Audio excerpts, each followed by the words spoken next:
I wasn't even planning on upcycling any pants, but because they came with that blazer and I really wanted it.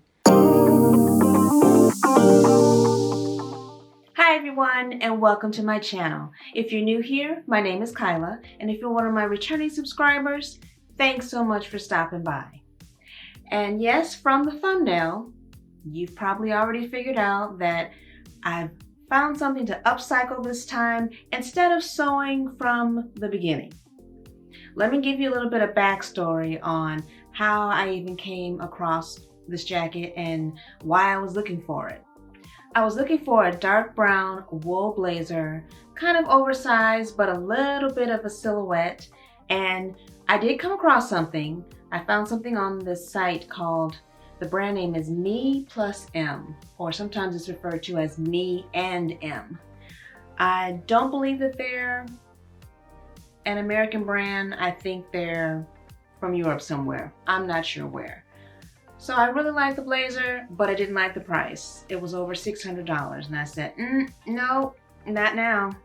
I'm pretty sure I can find something else and do a little bit better than that. So one day I was driving by the Goodwill, took a chance, went inside, went over to the men's section, and I found this blazer and wool pant set. I didn't really want the pants, but they came with the blazer, so I said, okay, I'll take them and do something with those as well. So this is my very quick upcycle and easy way to give yourself a look of these silhouette cut blazers without that extremely high price. The pants are a size 38, so of course I have to take this waistband in. And what I'm thinking of doing is taking elastic and feeding it through the back just by opening this bottom seam here, this stitch here, which should allow me to get inside and feed this elastic through. I'll stop the elastic on the edges on each side of the pants and keep the front flat. We'll see how that looks. And then as far as the detailing on the side, I've got this velvet trim here that picks up some of the brown threads inside of the plaid and also is a nice accent to match the jacket. And I'm just going to run this down the whole side legs on each side. So I've got about this much to take in on that back seam to make sure that the waistband fits around me. And I'm going to curve it around where I pinned in place all the way down and then easing my way to the crotch. That way it's contoured to my body. And something that I wish that they would do on women's pants that they do on men's is that, let's see if you can see it here. They put a seam in the middle of their waistband, which makes it very easy to open up from the inside and pull it in. Women's waistbands usually just go straight across. And I wish they would do that on our pants. I don't know why they don't, but it would make things so much easier as far as altering. Because with the women's pants, and I have a pair here,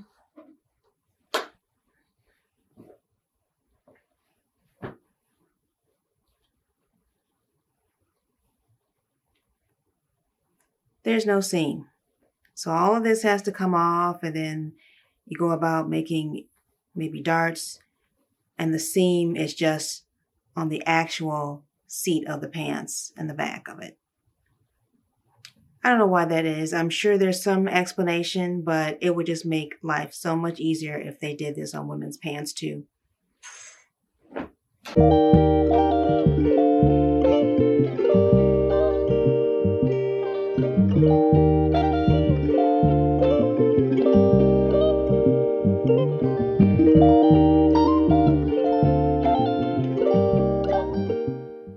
All right, this is a little bit of bleach and water and a Q-tip. And I'm just gonna delicately swab some of these problem areas. And, ooh, right before my eyes. Yep. Okay.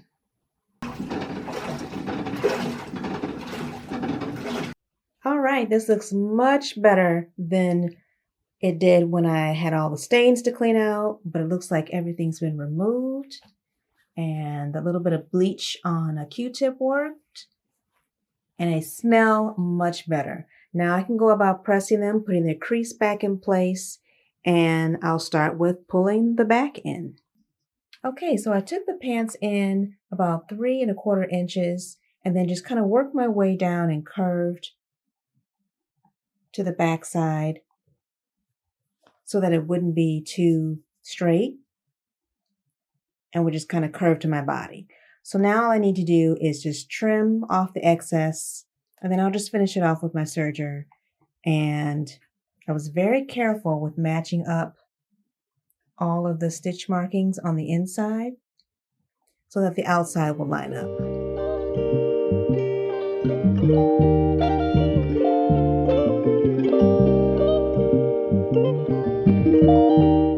All right, I've tried on the pants and I've pinned them to the marking of where I want to sew these, and I'm going to be stitching these by hand. So I've got quite a bit of excess to cut off on the inside.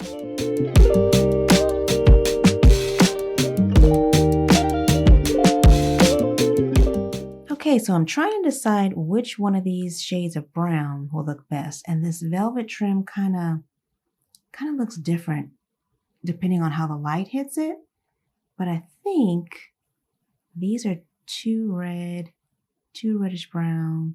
Oh, definitely too reddish brown. And you, oh, you're too light. Let's see, this dark one. Oh, hang on.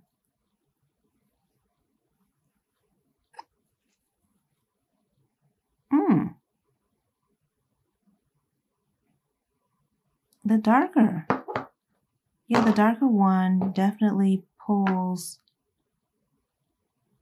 that light and dark, and definitely chocolate and not red, because there's no red in this trim, even though it might look like it has it depending on how it's showing up on camera, but this will work. And I think once it's embedded into the velvet, it'll look even better. I'll do a test piece just to be sure. Okay, that color thread looks very good. All right, one side is done. I just need to do the other side and then I can finish up the other leg.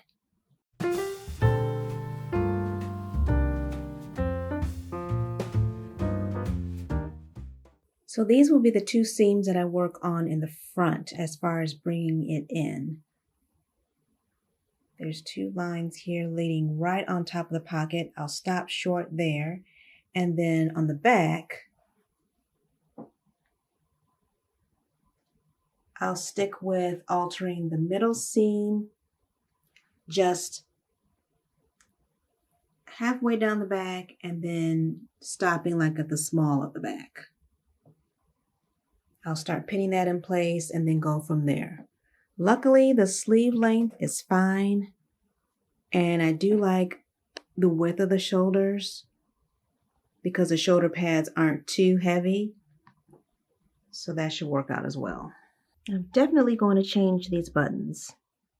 I've got two in the front. I might add a third one, and then on the sleeve there are 4 on each side that are stacked.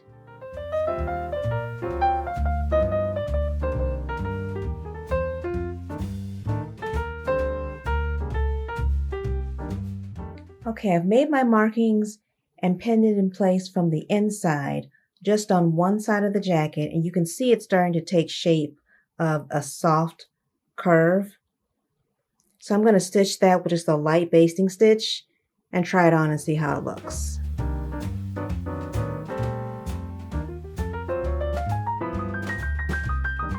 All right, let's see what we have so far. I can check one side of the jacket against the other. Let's see.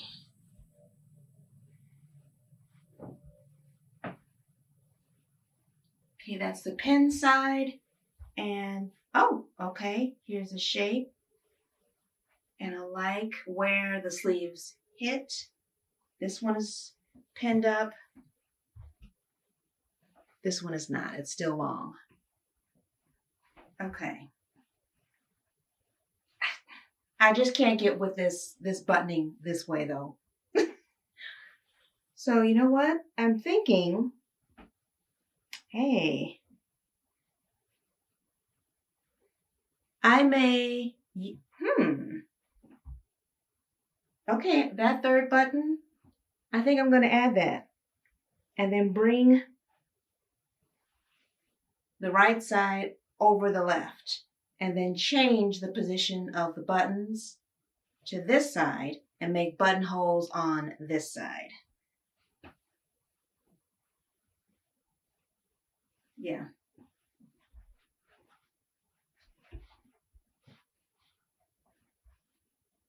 Okay, it's coming.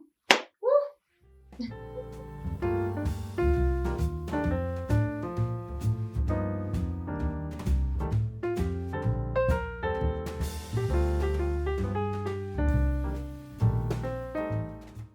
Okay, so now that I've got one of the pleats in place to take up some of the length in the sleeve, I need to be sure that matches on the other sleeve. So I'm going to measure right from under the armpit to where that pleat starts and just match that on the other side so that they fall in the same position and look like mirror images of each other. Okay, so we've got about 4 3/4. Okay. All right, so I've got 4 3/4 measured out here. Let's see. Yeah.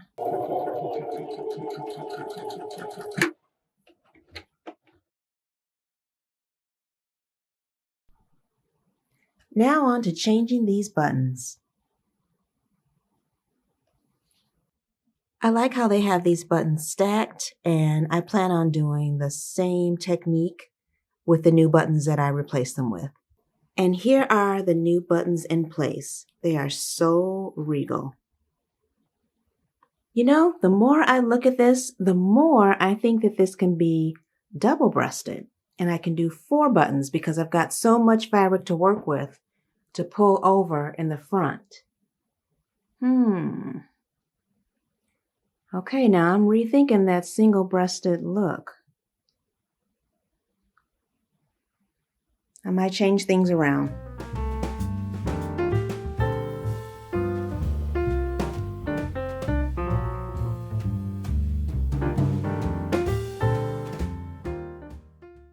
All right, I did a couple of practice run buttonholes, and this guy looks like it. Now I can place them on the jacket. I took one of the buttons off, but I left a little section of the thread that was holding it in place. That way I know where to position my new buttonhole.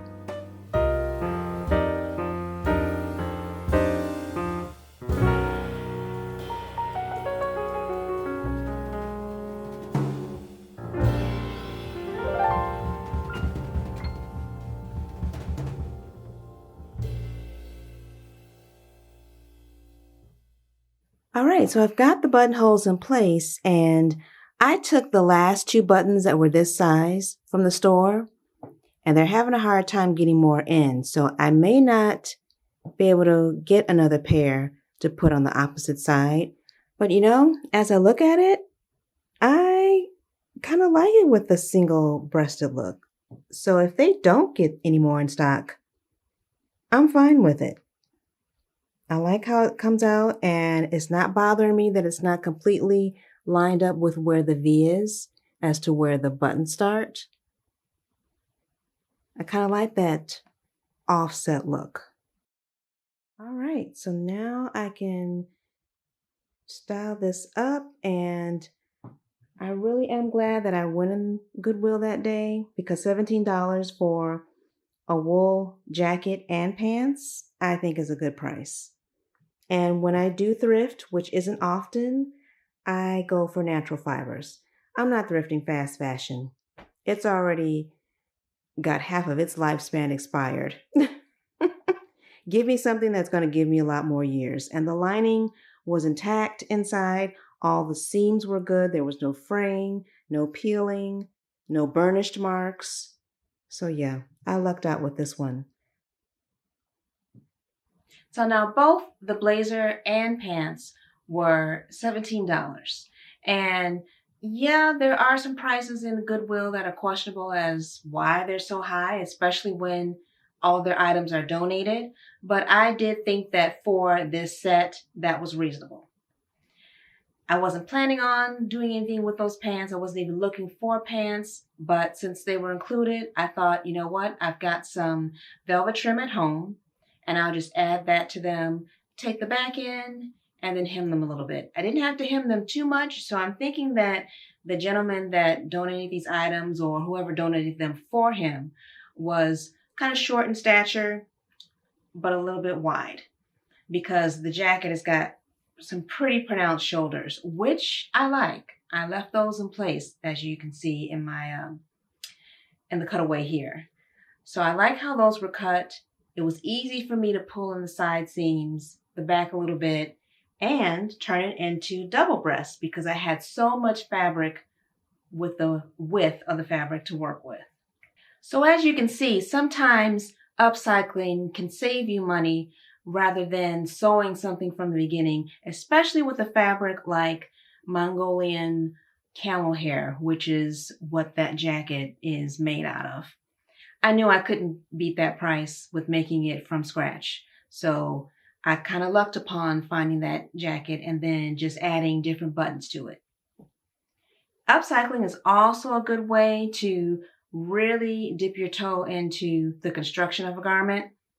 Take something apart and then you can really see what goes on to make that specific item.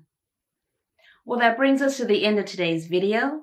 Thanks so much for stopping by and watching, and I can't wait to wear my upcycled camel Mongolian hair jacket. I think I really lucked out on this one. I'll see you all in the next video. Take care. Bye, everyone.